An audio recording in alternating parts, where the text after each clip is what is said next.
So hello বন্ধুরা, আমাদের এই যে হঠাৎ করে রোববারে ঠিক হয়েছে আমরা যাব সেবকে ঘুরতে।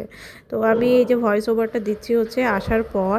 তো আমার অলরেডি প্রচুর সর্দি লেগে গেছে, ওখানে এত ঠান্ডা লেগেছে কি বলবো। তো যাই হোক, এই যে ছেলে তো খুব আনন্দ, ও ঠাম্মির সঙ্গে বেরিয়েছে হাঁটতে হাঁটতে।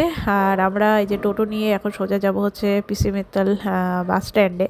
তো ওখানে গিয়ে একটুখানি আমাদের অবস্থা খারাপই হয়েছিল, কারণ এখান থেকে সেবক যাওয়ার জন্য সিট পাওয়াটা খুবই মুশকিল। তো আমরা অনেক কষ্টে সৃষ্টে সিট একটা পেয়েছি, পেয়ে ফাইনালি আমরা সেবকের দিকে রওনা দিয়েছি। আর দেখতে দেখতে সেবকের কাছে চলেও এসেছি। বেশি দূর না, শিলিগুড়ি থেকে খুবই কাছে, খুব একটা দূর না। তো যাই হোক, এই যে সেবকেশ্বরী কালী মন্দিরে আমরা চলেও এসেছি। আর ছেলে উপরে উঠছে ও ঠাকুরদার সাথে, আর আমি এই ঠাকুরের ডালাও এখানে নিয়ে নিয়েছি।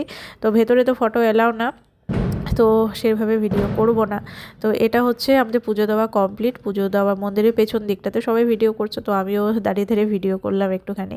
আর এখানে আমরা সবাই একটুখানি দাঁড়ালাম একটুখানি রেস্ট নেওয়ার জন্য। আর এখানে দেখো দুটো বাঁদর এখানে আছে বসে। আর এইখান থেকে এত সুন্দর না লাগছে প্রাকৃতিক দৃশ্যটা, মানে জাস্ট বলা, মানে কি বলবো, আমি ভাষায় প্রকাশ করতে পারবো না। খুবই সুন্দর, খুবই সুন্দর, দারুণ লাগছে দেখতে।